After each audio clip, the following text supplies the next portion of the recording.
आम खबर दें आपको। PTI funding case FIA inquiry अदालत में चैलेंज। तहरीक इंसाफ ने इस्लामाबाद हाई कोर्ट में दरख्वास्त दायर कर दी है। अदालत एफआईए को फंडिंग केस की तहकीकात से रोके। दरख्वास्त में यह मौक़िफ़ अपनाया गया है, एफआईए को गिरफ्तारियों और छापों से रोका जाए। एफआईए सियासी बुनियाद पर हरासा कर रही है। पीटीआई की जानिब से दरख्वास्त में यह मौक़िफ़ अपनाया गया है। एफआईए सेनेटर सैफुल्लाह के घर पर छापा मारा, हरासा किया और सेक्रेटरी दाखिला डीजी एफआईए तफ्तीशी अफसर को इस दरख्वास्त में फरीक बनाया गया है। PTI funding case FIA inquiry अदालत में चैलेंज कर दी गई।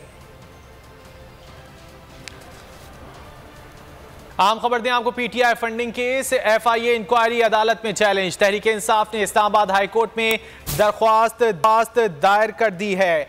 अदालत एफआईए को फंडिंग केस की तहकीकात से रोके। दरख्वास्त में यह मौक़िफ़ अपनाया गया है, एफआईए को गिरफ्तारियों और छापों से रोका जाए। एफआईए सियासी बुनियाद पर हरासा कर रही है।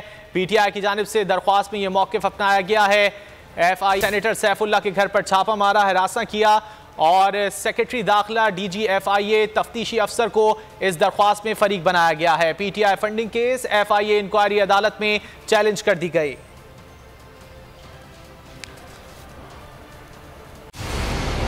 मंजिल, रास्ता, जज्बा, भयानक सच्चाई से हटाए पर्दे और तोड़ डाली झूठ की बेड़ियां।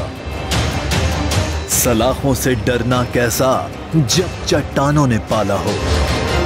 इमरान खान बोल के साथ जुम्मे से इतवार रात 10 बजे सिर्फ बोल न्यूज पर। सबसे ज्यादा व्यूज, सबसे ज्यादा रील्स और सबसे ज्यादा रेटिंग के साथ बोल अब भी नंबर 1 पोजीशन पर बरकरार। अगर आपको ये वीडियो पसंद आए तो लाइक पर क्लिक करें, सब्सक्राइब करें और बेल दबाएं ताकि कोई खबर रह न जाए।